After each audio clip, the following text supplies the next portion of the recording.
یا نبی علیہ الصلوۃ والسلام نے اپنے علم کی روشنی میں نام ہی اس انداز میں لیے ہیں جس انداز میں ان لوگوں نے منصب خلافت پہ جلوہ گر ہونا تھا. جس نے پہلا خلیفہ بننا تھا اس کا نام پہلا لیا، جس نے دوسرے نمبر پہ بننا تھا اس کا نام دوسرے نمبر پہ لیا. یعنی اسی انداز میں نبی علیہ الصلوۃ والسلام نے محاورہ یہ دے دیا تھا کہ جو مجھ سے سنے اسے یہ اشارہ ملتا جائے کہ کس انداز میں خلافت ہے اور رب ذوالجلال نے ان عظیم لوگوں کو کتنی عظمتیں عطا فرمائی. حضرت علی رضی اللہ تعالیٰ عنہ روایت کر رہے ہیں، نبی علیہ الصلوۃ والسلام نے تقریر شروع کی تو پہلا نام کس کا لیا؟ فرما رحم اللہ ابا بکر، اللہ رحم کرے حضرت صدیق اکبر رضی اللہ تعالیٰ عنہ پہ. کیا خدمت ہے ان کی، مقام ان کا کیا ہے؟ فرمایا یہ میرے سسر ہیں، زوجانی ابنتہ، انہوں نے اپنی بیٹی کی شادی میرے ساتھ کی. نبی علیہ السلام اپنی زبان سے خلیفۃ الرسول حضرت صدیق اکبر رضی اللہ تعالی عنہ کا مرتبہ ان لفظوں میں بیان کیا، زوجانی ابنتہ، انہوں نے اپنی بیٹی کی شادی میرے ساتھ کی. وحملنی الی دار الہجرہ، اور مجھے کندھوں پہ بٹھا کے مدینہ شریف لے آئے.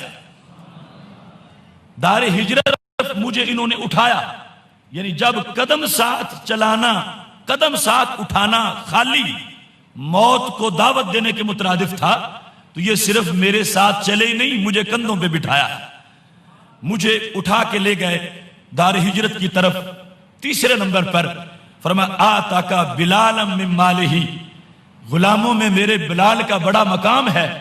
جس نے اپنے پیسوں سے غلام بلال کو خرید کے آزاد کیا وہ میرے صدیق اکبر ہے.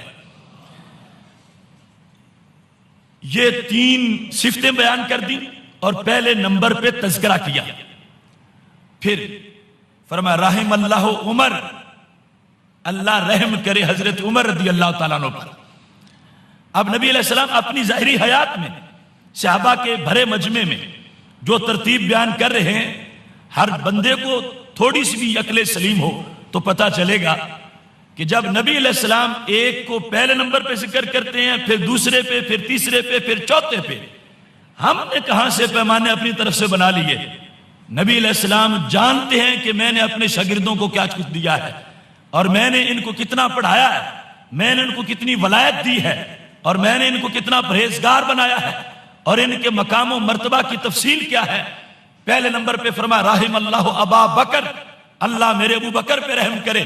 پھر فرمایا رحم اللہ عمر، اللہ میرے عمر پہ رحم کرے. اور روایت کون کر رہے ہیں؟ حضرت علی رضی اللہ تعالیٰ عنہ. فرمایا میں نے اپنے کانوں سے سنا کہ نبی علیہ السلام دوسرے نمبر پہ بولے، فرمایا رحم اللہ عمر، اللہ عمر پہ رحم کرے. اس کی شان کیا ہے؟ فرمایا یقول الحق وان کان مرا، ہمیشہ حق بولتے ہیں اگرچہ کتنا کڑوا ہو، حق بولتے ہیں. فرمایا یہ میرے عمر کی شان ہے، یقول الحق وان کان مرا، اگرچہ بہت تلخ ہو، اس کی بڑی قیمت دینی پڑے، مگر میرے عمر بولے بغیر نہیں رہ سکتے، حق ضرور بولتے ہیں. تارکہ الحق وما لہ صدیق، فرمایا حق نے ان کو یہ مقام دے دیا ہے کہ ان کا اس میں کوئی ثانی نظر نہیں آتا. یہ شان بیان کر دی حضرت عمر رضی اللہ تعالیٰ عنہ کی. اب تیسرے نمبر پہ رحم اللہ عثمان، رحم کرے اللہ میرے عثمان پر رضی اللہ تعالیٰ عنہ.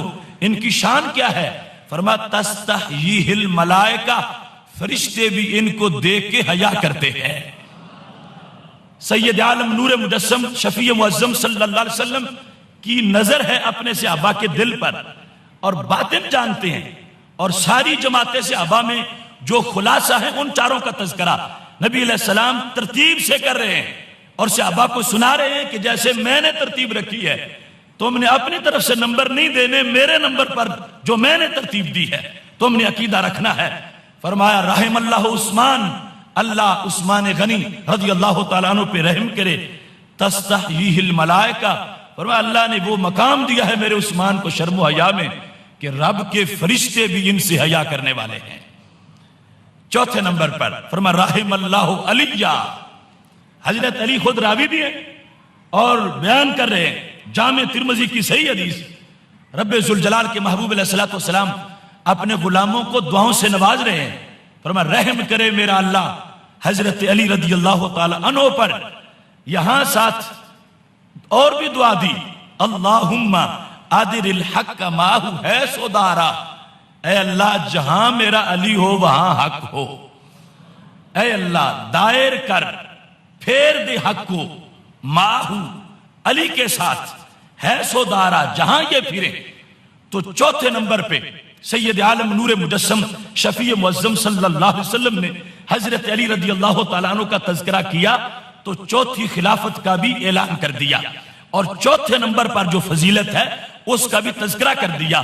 اور ایمان کے لیے جو ترتیب ہر وقت ذہن میں ہونی چاہیے, نبی علیہ السلام نے خود بیان فرما دی کہ یہ ہیں میرے دربار سے دیے گئے نمبر. پہلا کس کا ہے, دوسرا کس کا ہے, تیسرا کس کا ہے, اور چوتھا کس کا ہے.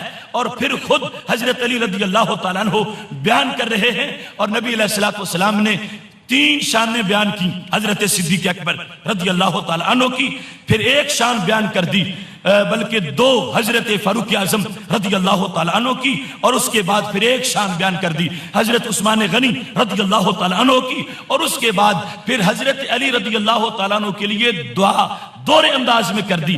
رحم اللہ علیہ میں بھی دعا ہے جو سب کے لیے تھی, اور یہاں پھر آپ کی ذات کا کوئی وصف بیان نہیں کیا, اگلی دعا دی ہے کہ اے اللہ یہ چونکہ فتنوں کا جو زمانہ آنا تھا, اس زمانے میں حضرت علی کا جو برحق ہونا تھا اس کو بیان کرنے کے لیے میرے محبوب علیہ السلام نے دعا دی کہ اے اللہ جہاں میرا علی ہو وہاں حق ہو.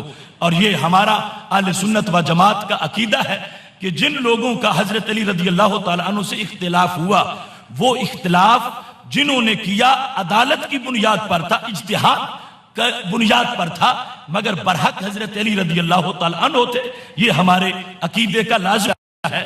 ترتیب یہاں پر محبوب علیہ السلام نے واضح فرما دی, اور حضرت علی رضی اللہ تعالیٰ عنہ نے اپنی زبان سے اس کو بیان کیا تاکہ میرے بارے میں کسی کو مغالطہ نہ رہے کہ نمبر میرا پہلا تھا اور بیان اور کسی کا کر دیا گیا. فرمایا میں خود بیان کر رہا ہوں, میں نے خود سنا ہے کہ میرے نبی علیہ السلام نے اس ترتیب کے ساتھ ہمیں گریڈ عطا فرمائے ہیں. دوسرے نمبر پر سید عالم نور مجسم شفیع معظم صلی اللہ علیہ وسلم جب مسجد نبوی شریف بنانے لگے, مستدرک للحاکم میں صحیح حدیث شریف, تو کیا ہوا, خصائص کبریٰ میں امام سیوطی رحمت اللہ علیہ نے سیدہ عائشہ صدیقہ رضی اللہ تعالی عنہ سے اس کو روایت یوں کیا کہ سب سے پہلے نبی علیہ السلام نے خود